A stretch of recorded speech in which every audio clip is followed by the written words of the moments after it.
Okay, guys, I am back, and I know that it's a little later in the day, and as you guys can see, I have my eighth man here, and I already lost the skeleton box, like the skeleton frame for it, so I'm gonna work on trying to get that up and going. I do have a video actually uploaded that's on here, not uploaded, but it's on here, but I'm gonna have to take the SD card out and pop it into my computer and then load it from there. It'll just be easier. Also, guys, I don't know how to edit, so if you're gonna ask about editing and how crappy I am about it, well, I don't know how to do it. That's why. But I never bothered to, because the thing is ultimately at the end of the day, it's not really about how great, I guess, the content looks, but whether or not the content is of use, I guess. I don't know how to put it really. But I did promise that I was going to swatch these, and I will swatch them and take a look-see at what we've got going on here. And the challenge is growing up. We all know how difficult that can be. Adulting is quite difficult. So this is the 2H, and this is the Faber-Castell, which is probably the fanciest pencil I've ever held, because usually I like those, the world's greatest pencil. But it does write like a 2H, so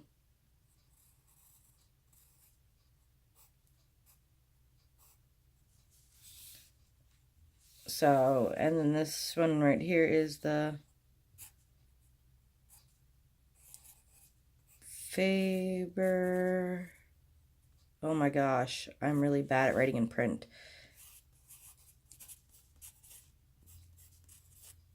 Does it have an E? No, it doesn't. Well, it didn't come with an eraser, so we're just gonna have to make that a happy mistake. Bob Ross reference, guys, for those of you who are young enough / old enough to know what Bob Ross is. Please tell me you are, because if you're not, that's scary.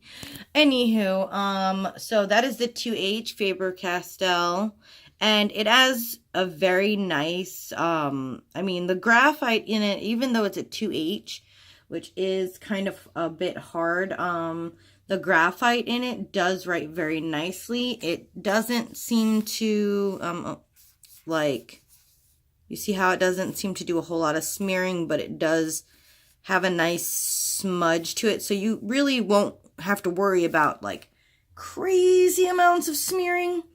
So there's that. Now, I've been recently told by the one and the only Emily Artful that you need to, was it? No, not Emily Artful. Sorry. I love watching Emily Artful, by the way. Emily Artful, shout out. I love you. You're boss. But especially because I love your content. You're so funny, and like you're my spirit animal. But that's not saying that anything in regards to the other artist that actually I do tend to watch. That would be Drawing with Waffles, and she does a lot of things with these, which is the one who got me into the scrawler box to begin with.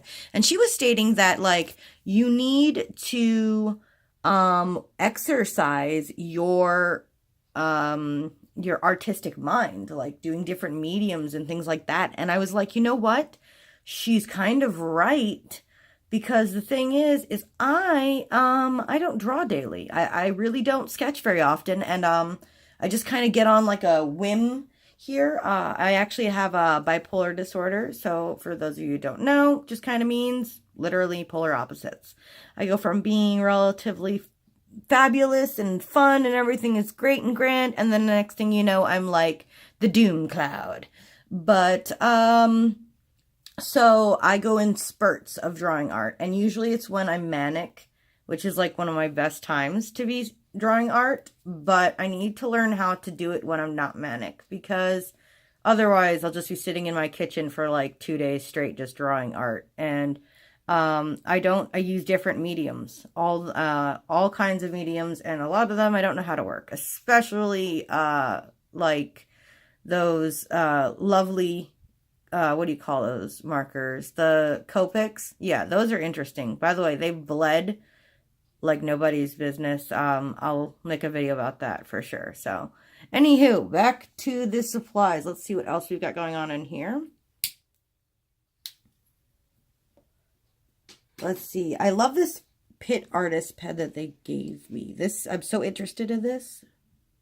Like, I really want to try it out so badly, but I got to draw something black first. So, let's get back down to business. And for those of you who would love to sing that song from Mulan, I would love to sing the song from Mulan. I love Mulan. Okay, shame and dishonor on you and your cow. Anywho, now that I've gotten that out of the way, this right here is obviously the Micron 01. I go through these like nobody's business. I literally eat them. So, no, I don't actually literally eat them. But in my life, I have discovered that they are not exactly the greatest fine liners when it comes to some things. Guys, please comment and let me know what's a good fine liner for a Copic, because I'm not really sure what to do with those. I don't know how to work things like that. So, you know, please let me know. I hope that's how you spell micron, because I don't know how to spell anything. Yes, that is exactly how you spell micron. If my voice sounds a little icky to you guys, it is because I'm a bit under the weather and have not been feeling very well. I live in the state of Ohio, and in Ohio, the weather doesn't know exactly what it's doing with its life. So at this current moment in time, it is just, well, it's bleeping around on us. This one right here is the brush from Pigma, and I'm not very good at calligraphy. And then you can also get like some nice fine lines there. So I'm just going to put B for brush. And then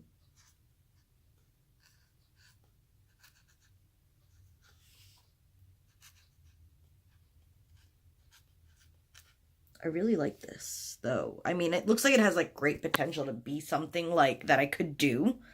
I'm not very good at brush art, but I'm sure that like I stated before, like art is a muscle from what I understand in a way. And if you don't use it, you lose it. So I used to be so much better at high school. That's like the point in time where I was like a really good artist. You know, all hormones and emotions and sadness and emo teen glorification, how that works. So the next one I'm going to use right here is the Pro Marker by Winsor & Newton, and this is in the color Spice. So oh, that was surprisingly easier than I thought it would be. I wasn't expecting that because these nibs seem kind of slippery. Not nib, but the caps seem kind of slippery. Now let's see if it does something fun. For those of you who don't know, it really sucks to have a cap that does not freaking stick. So let me go ahead and dagnabbit.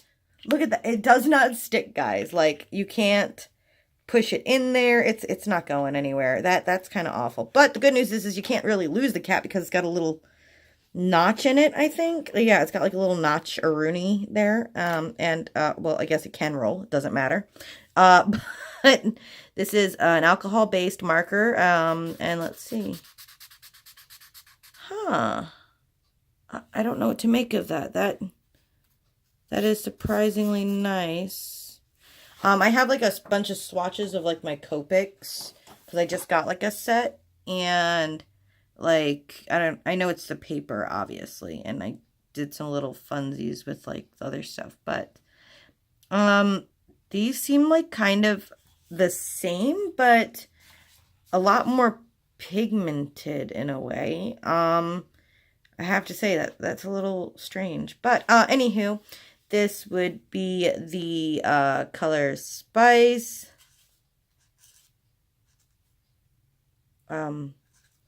This is not a good idea. This is Spice, and this is by Winsor & Newton. Now, I like Winsor & Newton for paints.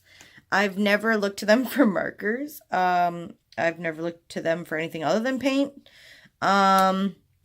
So we'll go ahead and try some more of their Winsor & Newton. I'm only using the bullet because I don't want to go through the sketchbook and like destructify. Ooh, see, and then before I was like, I wonder if this will be an actual blush color.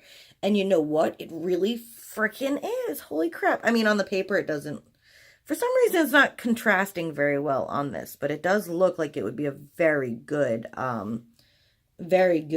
color for this. I mean, and this is blush by Winsor and Newton. Let's see what else we've got going on in this biz. We also have another one of those pens. And this one is the, what are you? This is just tan. So I guess, you know, we're working with a lot of neutrally brown kind of colors. Oh, and that is a gray brown. If you can't see very well on here, that's a very grayish undertone type brown. And it doesn't look tan, really. It kind of looks more like like I said, just a gray brown. Like, if you guys are into, like, oh god, this is like literally the color of Sugar Cookie from Foxy Fix, if you guys are into like traveler's notebooks. So this is what that reminds me of, is the Foxy Fix, and this is also Winsor and Newton. So, and let's see what other ones, and then I'll have to do a third video because, like I said, memory is very short and I'm very cheap. So that's kind of where I'm at in my life. But we're going to go ahead and test that white pen that I'm so excited for.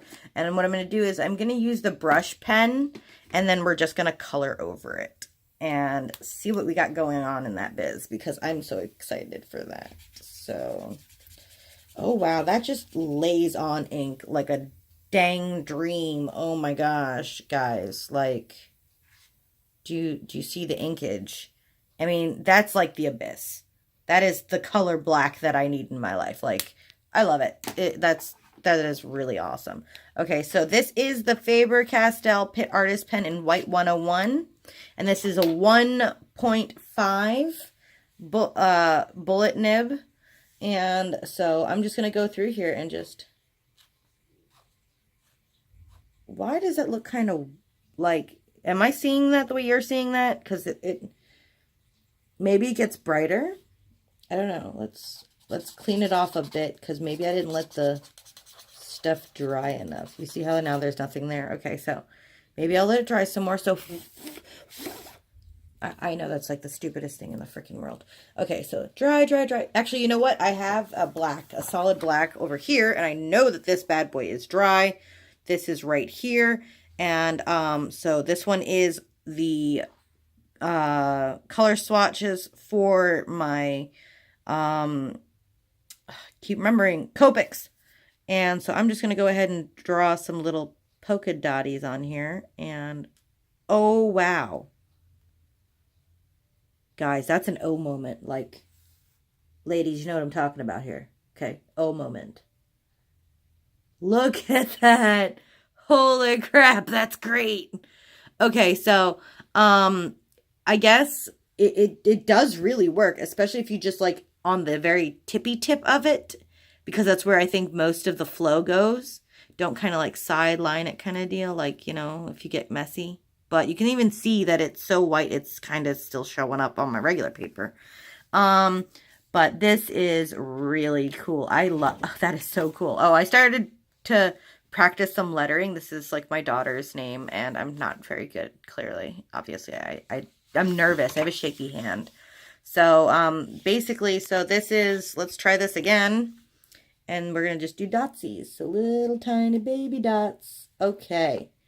So, this is really cool. This is going to be awesome for highlight. Like, I'm really excited for this to use as highlight and just, you know, your general, what you need for white, like, needs.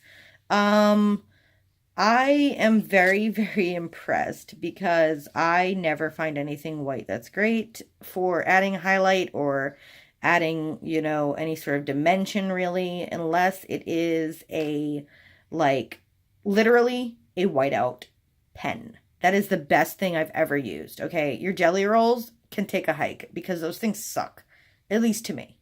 But honestly, cheapest, best in the world I've ever used is the highlight that I'll use, which is that in particular. But anywho, that is that. And anyways, that is my swatches. I will be back with another video in no time for you guys. And this time I'll show you how the supplies worked and if it was of any use to me.